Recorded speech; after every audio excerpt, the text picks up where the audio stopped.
అమ్మో, ఎవరి పాప? ఏమో మమ్మీ, డాడీ తీసుకొని వచ్చి ఇంట్లో పెట్టాడు.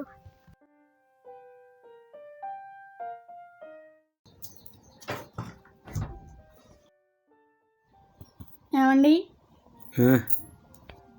ఎవరా పాప? ఆ పాపకి అమ్మా నాన్న ఎవరు లేరు, అందుకే మన ఇంట్లో ఉంచే. అమ్మా నాన్న లేకపోతే అనాథాశ్రమంలో పడేయాలి, అంతేగాని ఇంట్లో తీసుకొచ్చి పెడతావా?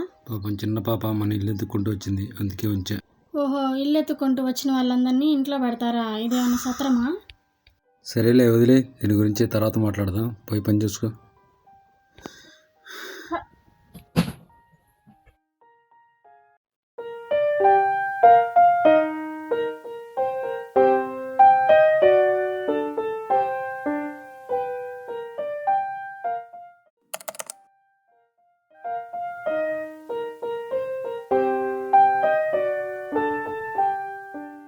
అమ్ము ఎక్కడా? ఏమన్నా తెలియదు.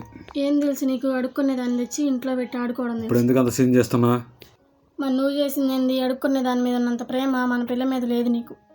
ఊరికే అడుక్కునేది అనుకో, ఎవరు పుట్టుకతో అడుకోవాలని అనుకోరు. ఓహో, ఇప్పుడు ఒక పేరు పెట్టి ఆస్తిలో వాటా కూడా ఇవ్వు, నేను నా పిల్లటో అక్కడ పోతాం. నాకేడం ఆస్తి ఇవ్వడానికి. ఓహో, ఉంటే నిజంగానే ఇస్తాం అన్నమాట. ఇప్పుడు ఎందుకు ఇట్లా మాట్లాడుతున్నావు? మరి పిల్ల గురించి అడిగితే మీరు మాట్లాడేది ఏంది? సరే, నేను పోయి అమ్మ ఎక్కడ ఉందో తీసుకుని వస్తా, నువ్వు కొంచెం శాంతంగా ఉండు. ఇక్కడ కూర్చోమని వస్తా. ఒకసారి టిక్కులాడి, నీకు నా ఇల్లే దొరికిందా ఉండడానికి? ఊళ్ళో చాలా కొంపలు ఉన్నాయిగా, వెళ్ళొచ్చుగా నా కొంపలో ఉండకపోతే. ఏంది ఆ చూపు? నేను ఆస్తి ఏంది ఎడబెట్టినట్టు చూస్తుంది. ఇంత లేవు, పోవే బయటికి.